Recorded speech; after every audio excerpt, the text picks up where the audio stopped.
Hello મિત્રો, એક કુંવારી છોકરી બની માં, પણ પાછળથી ખબર પડ્યું આ કારણ.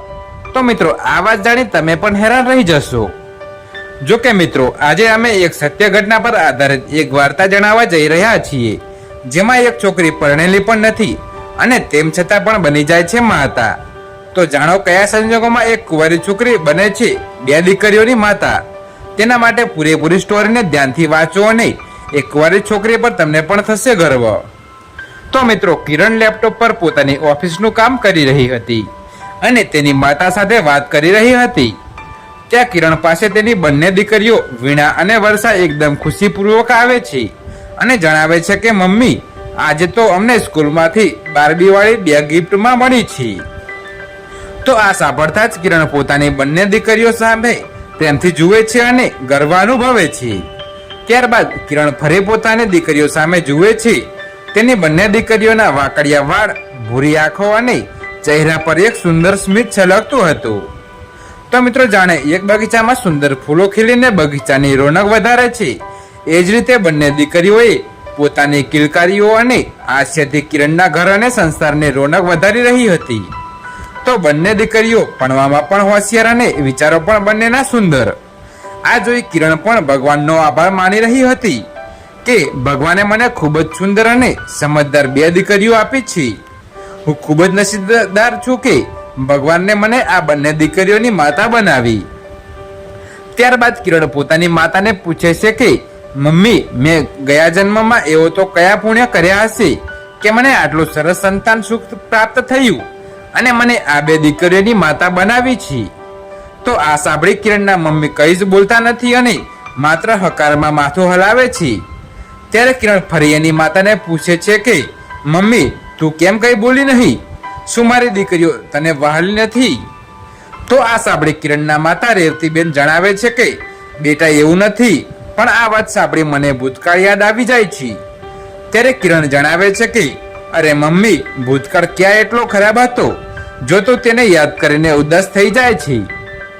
ભગવાને મને આ બંને પરીઓની માતા બનાવીને મારા પર મહેરબાની કરી છે.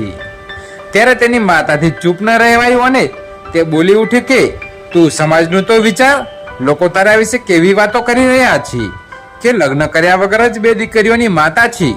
ન જાણે કયા મોઢું કાળું કર્યું હશે, શું ખબર કોની હશે આ દીકરીઓ. તો કિરણ આટલા વર્ષો પછી પણ કેવી બિંદાસ રહે છે, તેને સમાજ અને પરિવારની કઈ પરવા નથી.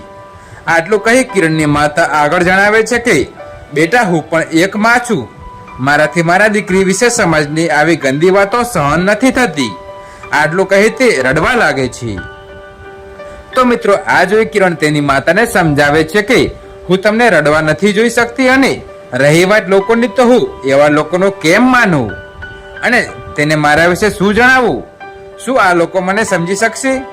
શું આ સમાજ ક્યારેય એવું કામ કરી શકશે જે હું કરું છું? પરંતુ મમ્મી, તું પણ આ લોકો જેવી વાતો ન કરો તો સારું. આમ કહી તે પોતાની માતાની વાતોથી નારાજ થઈ પોતાનું લેપટોપ લઈને પોતાના બેડરૂમમાં જતી રહે છે. તો હવે કિરણ પણ પોતાના આંસુ રોકી શકી નહીં અને ભીની આંખો સાથે કિરણ 7 વર્ષ પહેલાના ભૂતકાળમાં ખોવાઈ જાય છે. તો 7 વર્ષ પહેલા એક જોબ કરતી હતી.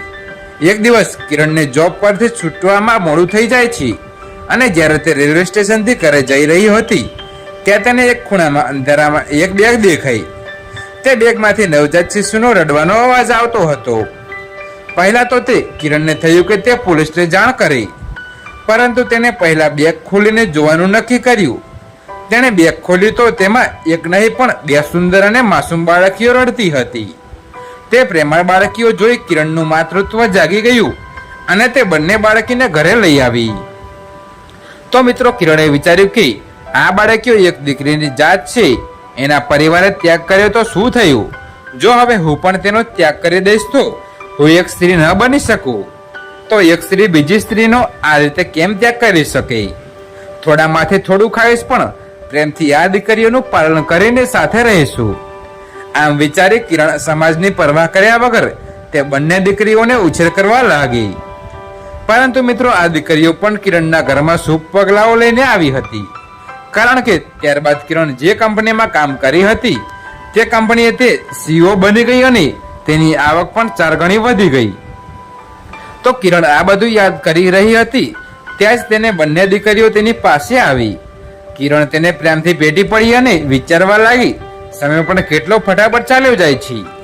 દિવસો જતા મારી પાસે પરીઓ મોટી થઈ ગઈ અને સાથે સાથે એટલી જ સમજદાર હશે. હોશિયાર પણ આજે કિરણ અને તેની બંને દીકરી સાથે ખૂબ જ ખુશ છે. તો આપણે પણ કોઈના વિશે કઈ બોલતા કે વિચારતા પહેલા ધ્યાન રાખવું જોઈએ. આવા ઘણા કિસ્સા દુનિયામાં આજે મોજૂદ છે. તો મિત્રો, સરકાર ઘણા પગલાઓ લઈ રહી છે દીકરીના હિતમાં, પરંતુ તેમ છતાં પણ સમાજના અમુક લોકો દીકરીની લાલચમાં દીકરીનો ત્યાગ કરી દેતા હોય છે. આખરે આટલી પ્રેમાળ, સમજદાર અને હોશિયાર દીકરીઓનો કેમ જન્મતાથી સાથે જ ત્યાગ કરી દે છે? તો કોઈ લોકો તો દીકરીને જન્મ આપતા પહેલા જ ગર્ભમાં તેની હત્યા કરી નાખતા હોય છે. તો મિત્રો, આવા લોકો વિશે તમારું શું કહેવું છે? કમેન્ટ કરીને જણાવો. જો મિત્રો તમે કમેન્ટમાં 5 સેકન્ડનો ટાઈમ લખીને એ તમને જણાવો કે આ માહિતી કેવી લાગી. અને ખાસ મિત્રો, તમે અમારી ચેનલ પર નવા છો તો ચેનલને સબસ્ક્રાઇબ કરવાનું ભૂલતા નહીં મિત્રો. ધન્યવાદ.